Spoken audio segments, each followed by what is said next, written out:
ಎಷ್ಟು ಪ್ರಸ್ತುತ ಆಗ್ತದೆ ಈ ಸಂದರ್ಭದೊಳಗಂತಂದ್ರೆ ನಾವು ಅದನ್ನು ಸರಿಯಾಗಿ ಕೇಳಬೇಕು.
ಇಂದಿನ ಸಭೆಯ ಅಧ್ಯಕ್ಷರಾದಂಥ ಬಿ.ಎ. ಪಾಟೀಲ್ಗೆ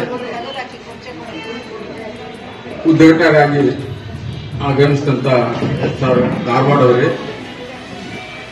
ಮುಖ್ಯ ಅತಿಥಿಗಳಾಗಿ ಆಗಮಿಸಿದಂಥ ಮಾನ್ಯ ಶಿವಶಂಕರ ಐಹೊಳಿ ಅವರೇ, ಇಲ್ಲಿ ನಡೆದಂಥ ಎಲ್ಲ ಅಣ್ಣ ತಮ್ಮಂದಿರೇ ಹಾಗೂ ತಾಯಂದಿರೇ, ಕೃಷಿ ಅಂದ್ರೆ ಎಷ್ಟು ಕಷ್ಟದೈತೆ ಅನ್ಬೇಕಂತಂದ್ರೆ ನಮ್ಮ ತಂದೆ ತೀರ್ಕೊಂಡಾಗ ನನಗೆ ಅದೇ SLC ಮುಗಿಸಿ ಕಾಲೇಜ್ ಅಡ್ಮಿಷನ್ ಮಾಡಿಸಿದ್ದೆ. ನನ್ನ ತಾಯಿ ಅಕ್ಕಡಿ ಹಾಕಬೇಕು, ನಾ ಬಿತ್ತಬೇಕು ಅಂತ ಒಂದು ಪರಿಸ್ಥಿತಿ ಒಳಗೆ ಈ ಮಟ್ಟಕ್ಕೆ ಇಲ್ಲಿ ಬರಬೇಕಂದ್ರೆ ಸತತ ಪ್ರಯತ್ನ, ನಿಮ್ಮ ತಾಯಿಯಂದ್ರೆಲ್ಲ ಆಶೀರ್ವಾದ, ಆ ಸದ್ಗುರುನಾಥ ನಮ್ಮನ್ನ ಆಶೀರ್ವದಿಸಿದ್ವಿ.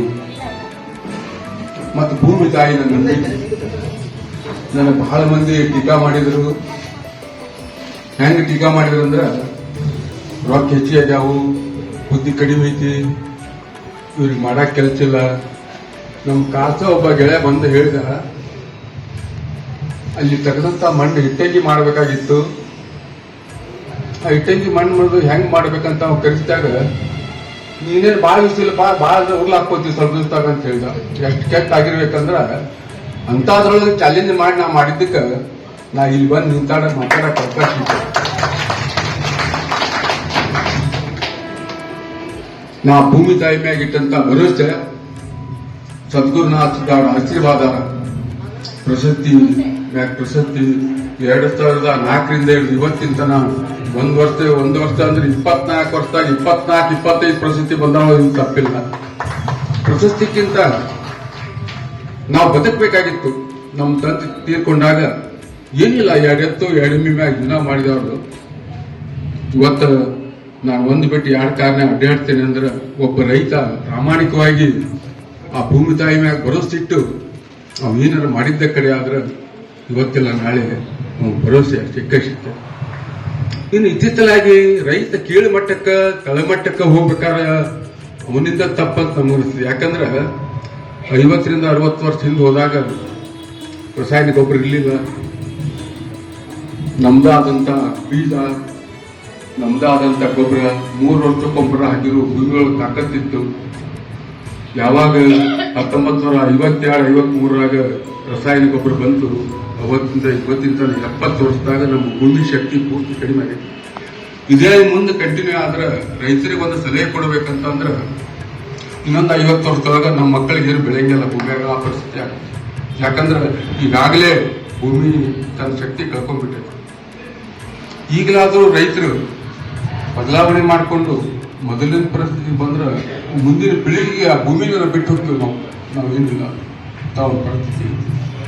ಮತ್ತು ಎಲ್ಲರೂ ತಾಯಂದಿರು ಬಂದು ಮಿಸ್ ಮಾಡಿ ಆಶೀರ್ವಾದ.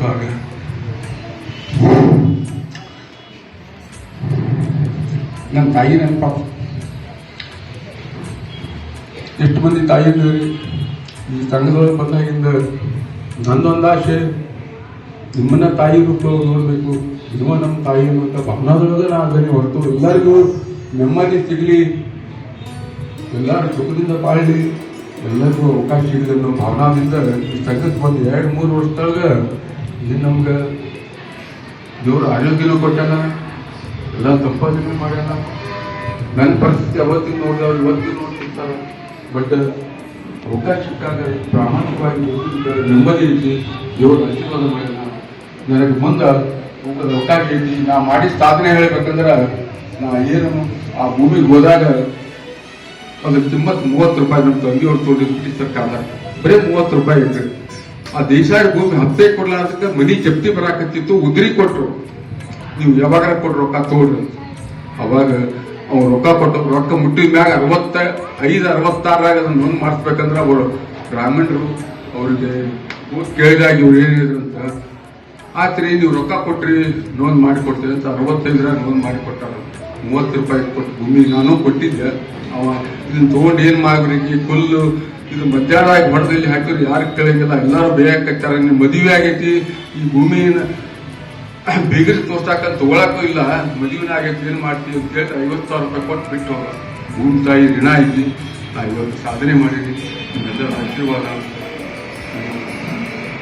ಪಾಟೀಲ್ರ ಮಾರ್ಗದರ್ಶನದೊಳಗೆ ಈ ಸಂಘದೊಳಗೆ ಪ್ರಾಮಾಣಿಕವಾಗಿ ಕೆಲಸ ಮಾಡಲಿಕ್ಕೆ ನೆಮ್ಮದಿ ಐತಿ. ಮತ್ತು ನಿಮ್ಮೆಲ್ಲರ ಆಶೀರ್ವಾದ ಇರಲಿ. ನನಗೆ ಮುಂದೆ ಹೋಗ್ಬೇಕಾಗೈತಿ. ಅದ್ರ ಸಲುವಾಗಿ ಮಾಟ ಹೇಳಾಕತ್ತಿದ್ರೆ ಒಂದು ತಾಸೂ ಮುಗಿದಿಲ್ಲ. ಅದು ಮಾಡಿ ಸಾಧನೆ ಹೇಳಬೇಕಂದ್ರೆ ಅದಕ್ಕೆ ದಯವಿಟ್ಟು ನನಗೆ ವರ್ಷ ಮಾಡ್ಕೊಡು. ಎಲ್ಲರಿಗೂ ನಮಸ್ಕಾರ. ನಾನು ಅವಕಾಶ ಮಾಡ್ಕೊಡು.